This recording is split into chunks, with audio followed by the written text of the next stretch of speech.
Welcome into Stone Cold Stros. I'm Brandon Strange with Charlie Palillo and Josh Jordan. Go follow them on X at Palillo and at Josh Jordan SCS.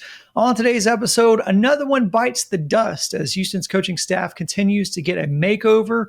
Free agency sounds expensive.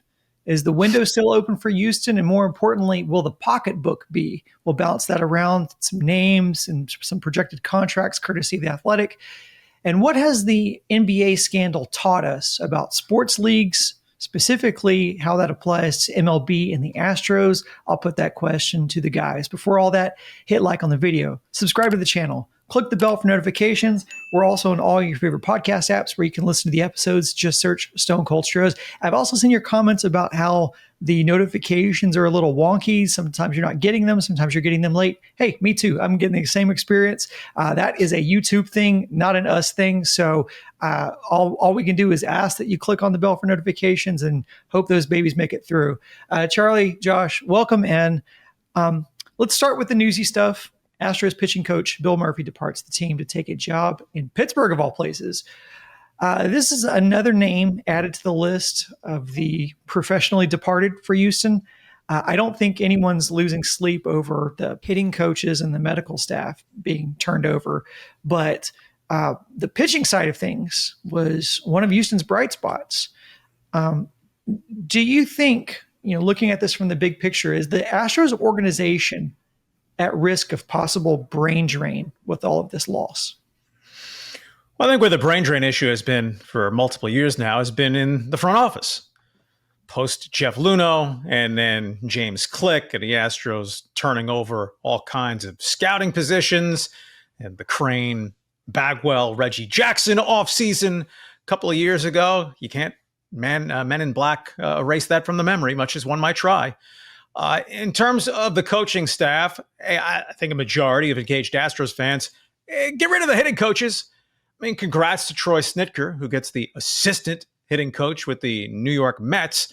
In the case of Bill Murphy leaving, I don't think anyone should extrapolate that to, he's jumping for a lifeboat from the Titanic, the Astros sinking ship.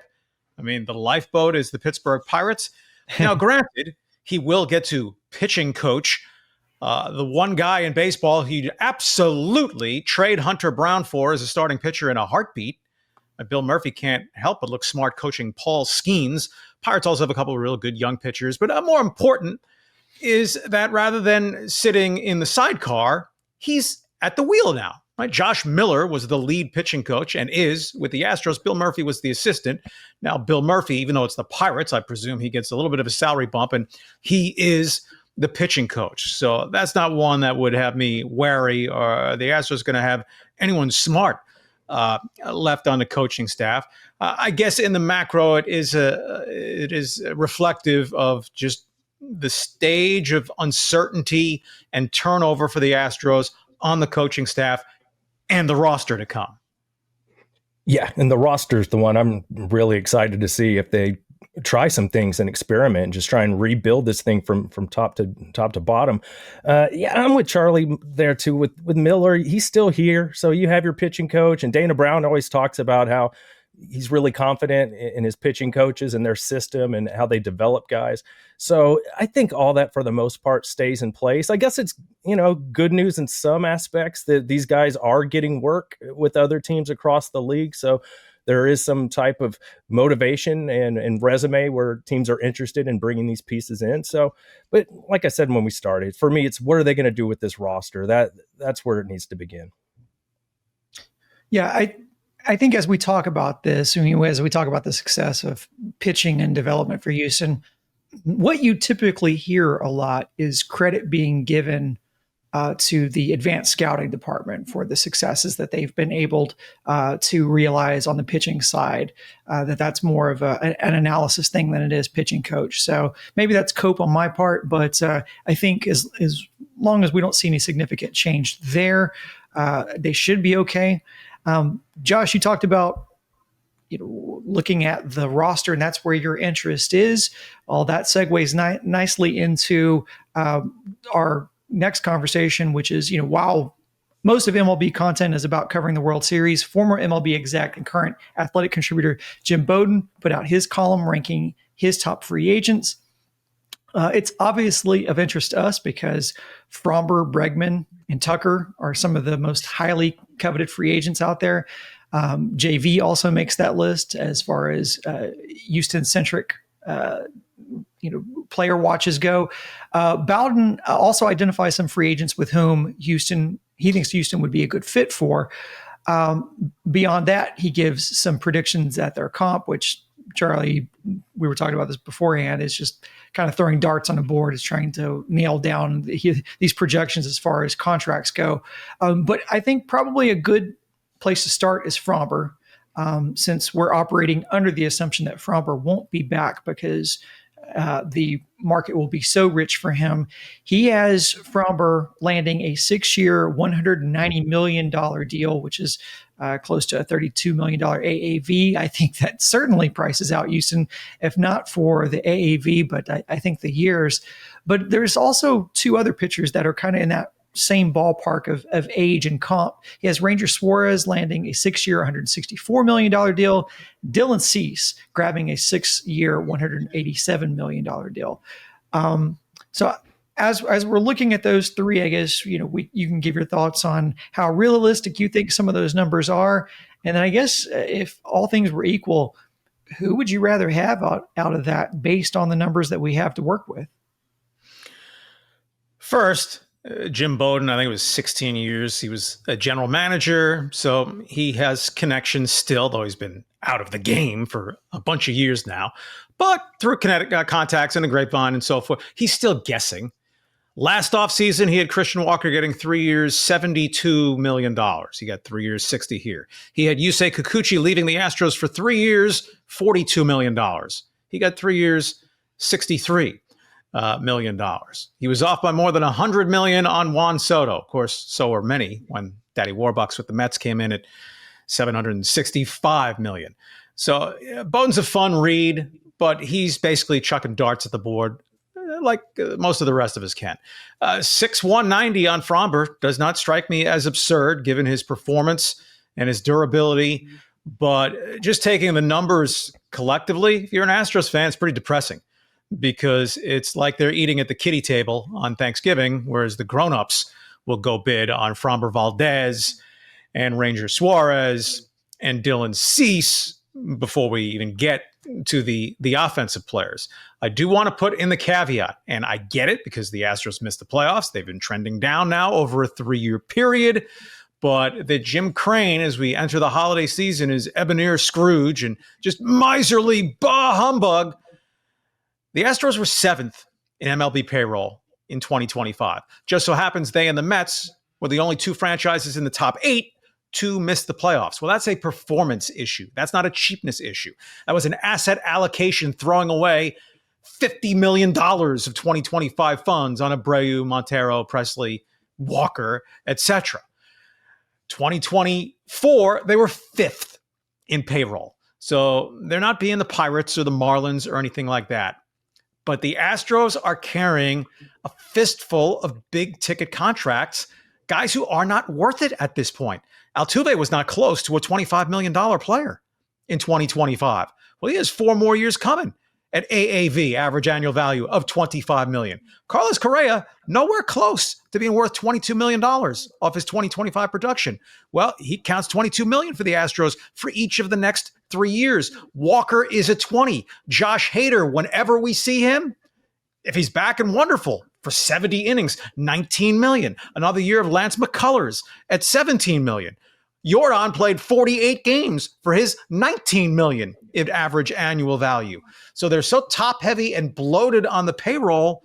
The idea that they have room to make a couple of splash acquisitions, unless they're able to dump money somewhere, or Jim Crane says, okay, for a year or two, let's go crazy, folks, and we'll compete at the, if not Yankee and Met and Dodger levels, ahead of basically everyone else in baseball. Because I presume all of us, as we see $30 million per year plus for any of these pitchers, it means the Astros are folding their hand before the antes have been put on the table. Yeah, Jim Crane doesn't like to go top of the market in free agency. We've only kind of seen that with Abreu and with Walker. It's top of the first base market, but for a guy in his 30s, it's only getting maybe a 3-year deal. So I don't see him going gangbusters here. I think he's going to tell Dana Brown, go make some trades, go make some moves. Bowden also talked about how Brewers, Freddie Peralta could be available. Maybe that's a guy the Astros go after. But once again, we get into that. Who's going to want to trade for the Astros when you have a piece like that? You could go to another system and get better quality players, but he's been really good. 30 starts in 3 straight years, 3.59 career ERA, had a 2.70 ERA in 2025. A little bit of struggle with the long ball, but Astros need pitching. So I wonder if they go that route somewhere along the line. I don't know. We talked about it before the show. We keep hearing about Alonso and the Astros have an interest in him. Could be that something that they explore if they keep bringing up his name. But we saw the projections for him. He's going to make a ton of money, and you already paid a first baseman. Brandon joked you paid 2 first basemen last year a ton of money. That just doesn't make a lot of sense to me. So I'm really curious how they're going to finagle this. I wonder if Dana Brown just has to get super creative and find some gems that other people aren't talking about. Yeah, and to stick with, I guess, the poker analogy, Dana Brown's playing the short stack, right? If you don't have the money, self-imposed cap, to go bid on bigger fish, are you dropping down to 37-year-old Merrill Kelly, who's been solid, Michael King, who's been excellent for a couple of years, then in 2025, he lost a big chunk of the season to injury, right? Those guys, Bowden projects in the 3-year, $75 million range, much shorter contract, much less total cash on the barrelhead. On the trade front, the system's a joke. I mean, there's a lot of scuttlebutt that 1 season away from his free agency, the Tigers are open for business on Tarek Skubal. Mm-hmm. The Astros could offer their entire farm system for Tarek Skubal, and the Tigers would go, yeah, thanks for trying. The Seattle Mariners have 8 of the top 90 prospects in the game, according to MLB Pipeline. The Astros have Bryce Matthews at number 93 as their lone entry in the top 100. So unless Dana Brown gets colleagues drunk at the general manager in winter meetings or has some hocus pocus voodoo spell to cast, where a major upgrade can come from beats the hell out of me and probably Dana Brown. Yeah, I think he'll have to be real creative. I want to circle back to what you said about Jim Crane and how you can't complain that he doesn't spend when he's in the top 7 in payroll. But it's just, we talk about this all the time. It's a results-driven league. So it's really hard, in my opinion, to give the organization credit for spending when they misspend, they paint themselves into the corner that then they can no longer spend because they're self-imposing a cap on themselves to say, well, we've spent all we're comfortable spending. So I think that's really where I'm at odds in kind of judging this organization, considering, yes, they have spent a lot of money, but that has been largely misspent over the past several seasons. I wonder, just real quickly, we don't have to stay on this, but do you think in hindsight now, we look back, was letting Kikuchi walk for a 3-year, $63 million deal, was that kind of a blunder on Houston's part, given the state of the pitching staff now? I won't say blunder. I was a little surprised that Kikuchi got over $20 million per year, and it took a terrible Angels organization overpaying for him to get that. But as a pitcher who was just excellent for his 2 months here. Now, it was 2 months, not 2 years, but he was excellent. He 5-6 years basically hasn't missed a turn. So rock solid, durable.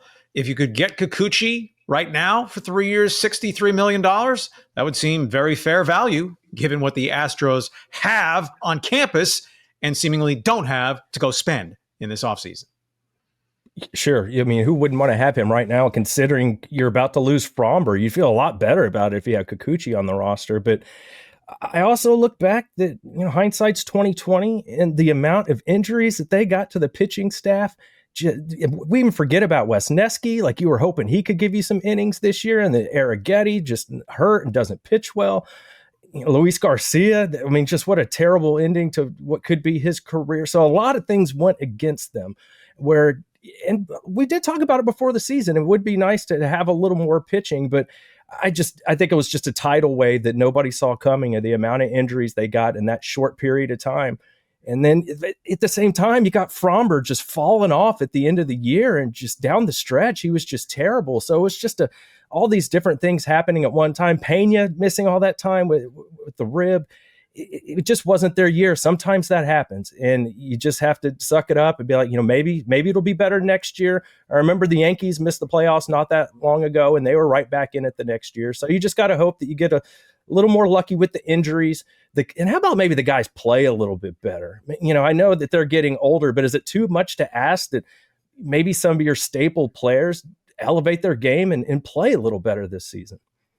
On the pitchers, Brandon, jumping back a week, Bowden pegs Verlander at 1 year, $12 million. Yeah. What's interesting, Josh, is that, as we're talking about the injuries, I kind of circle back to what Charlie has kind of pushed back on over the past several weeks, which is like, yes, there was certainly a tidal wave of injuries that happened, but they never lost Brown or Fromber throughout that.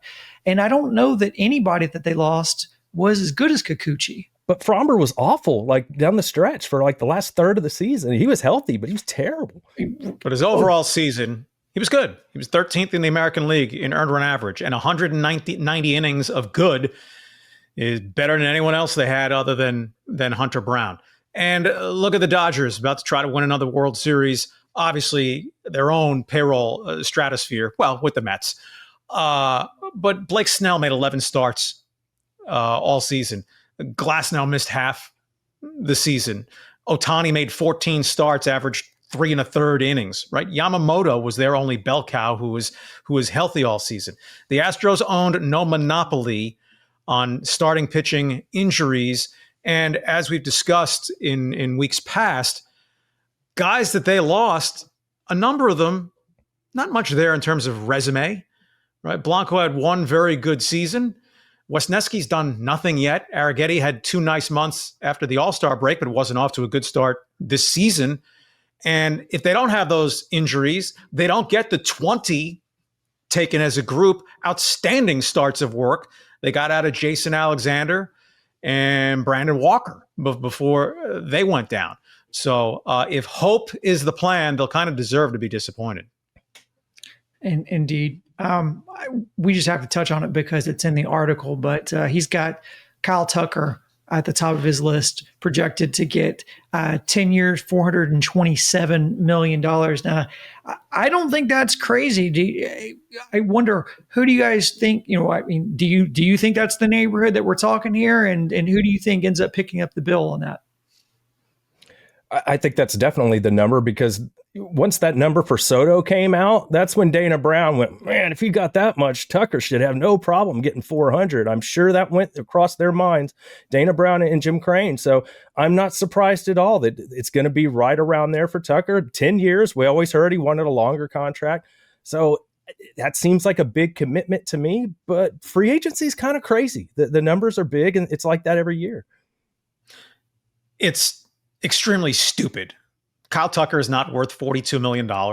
2 seasons in a row now. He's missed time to injury, and he was benched briefly with the Cubs, for goodness sakes. Now, still had an excellent season, an OPS plus of like 136. He's an outstanding player. He's not a franchise player year in, year out. 10 years will take him to age 38, $42 million per year, but all it takes is one of the multi-billion-dollar conglomerate franchises. The Mets are out, presumably, with Soto playing right field. Don't throw anything. The Dodgers could make sense. They have interest.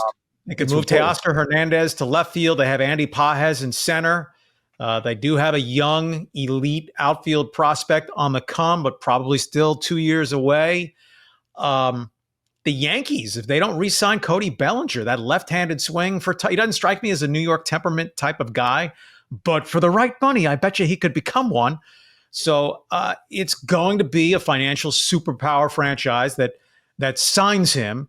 And the Astros are much more have than have not, but they're no financial superpower franchise. So, yeah, I think we can safely rule out the reunion on Tuck.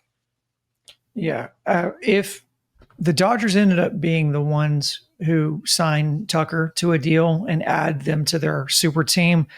I'll walk to MLB headquarters myself with chain and lock in hand to lock the players out, because that will be the ultimate sign that we need some change in this league as far as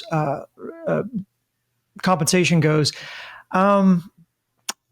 So, like I'm going to talk out of both sides of my mouth on this show, because on the one hand, I say, why are we still talking about the Astros and sign stealing? And the other hand, on the other side of my mouth, I'm going to talk about the Astros and sign stealing because two reasons. One is Springer's still, Springer's in the news, getting, getting hurt and being cheered, his injury cheered by some terrible fans.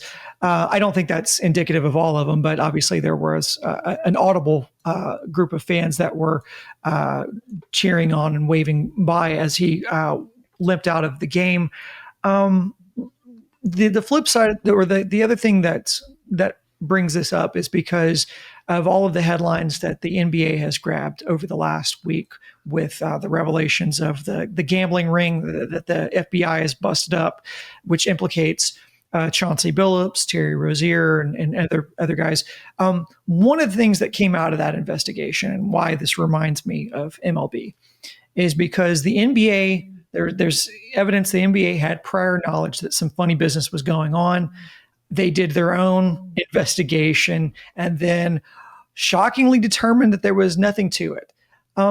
It reminds me of MLB because of the way that the sign stealing scandal was handled, and that the league seemed really apt to just allow Houston to be the scapegoat because they were the more visible. They did the most egregious part of the sign stealing, which was to make audible signs or audible signals to players in real time, which there's no evidence that existed in any of the players that were, or any of the teams that were participating in using technology and decoding signals, which was also against the rules.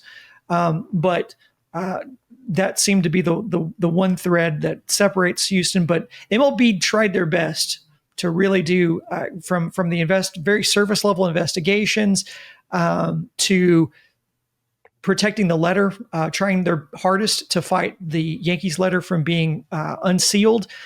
So I wondered, thought exercise here, but do you think had MLB not been left to their own devices, had a third party come in and investigate and was really allowed to dig in to the extent of the league and how pervasive sign stealing was? Because from all indications from players across the league and reporters, it was very pervasive, using technology to steal signs.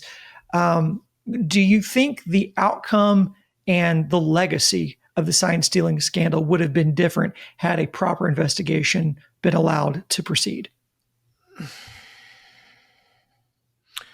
I don't have real strength of conviction on this. I think the biggest variable would have been had the Astros not won the World Series.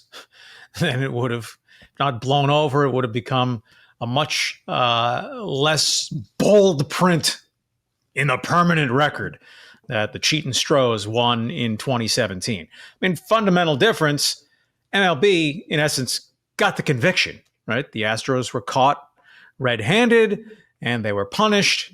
And I think Jim Crane basically was told, you have to fire Luno and Hinch, which also enabled Crane to kind of separate himself from that.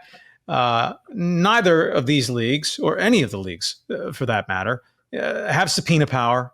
They can't threaten, you can either settle with us now, or, we're the FBI, we have a 94% conviction rate or whatever it is. I don't think anyone really believes that Kawhi Leonard and Steve Ballmer and the Clippers, it was all just independent and on the up and up. And what a wonderful coincidence that all this money funneled to Kawhi Leonard and he had nothing to do and had nothing to do with violating the salary cap, blah, blah, blah. The leagues, they do value their integrity, other than all getting in bed with all the gambling outfits, because, hey, their money's green too, dark and a lot of it. They want to shine the light of their investigations, and we're looking into this but we don't want maximum wattage on there because this is really in our best interest. Oh boy, if we come up with the ugliest side underbelly, and so how much do we really want to find out and know? So I don't know how it would have changed, but look, the Astros did it, and their players were given immunity to acknowledge that they did it. So I don't know that the legacy would be a whole lot different, other than circling back to where I started. Had they not won the World Series, if not no biggie, would not have been nearly as a biggie.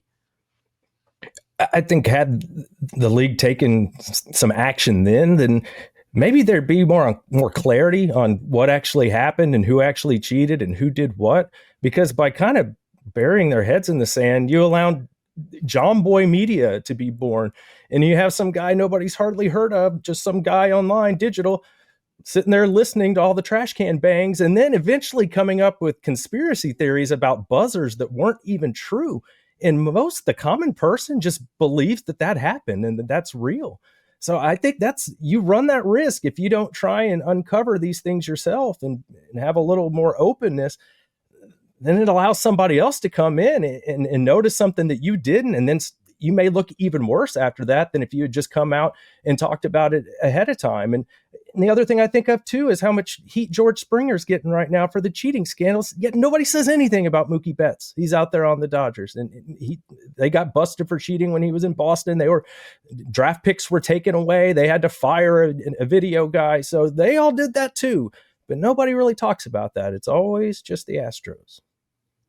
Yeah, and Charlie, to piggyback on your point, I don't think it was just that it was that they won the World Series. It's who they beat on their way to winning the World Series, which was two of the biggest franchises and who have the largest, fan bases. And so the echo chamber becomes louder and louder, and you have more vocal fans beating that drum.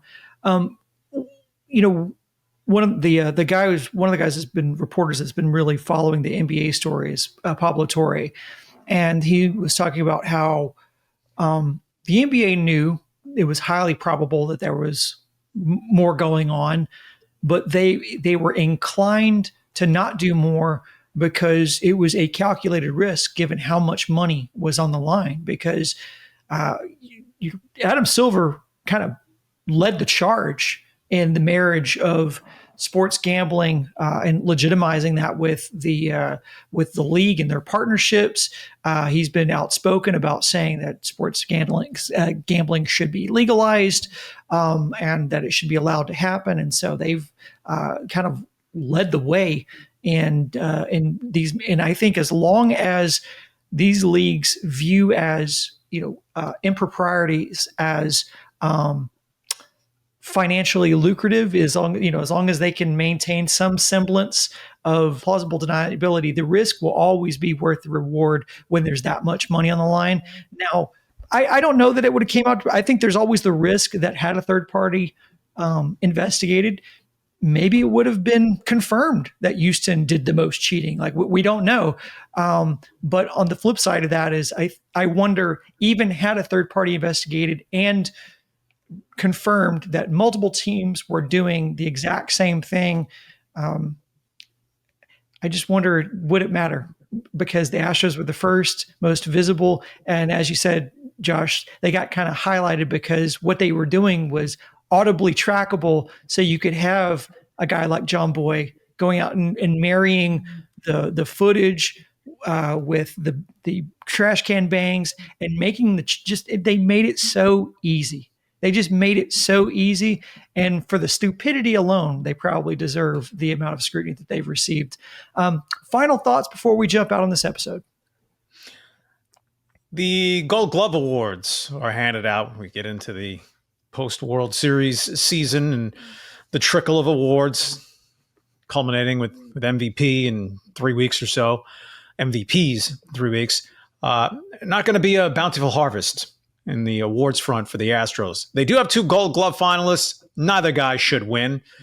Cam Smith's rookie season that began with so much promise and then just went down the toilet the second half of the season.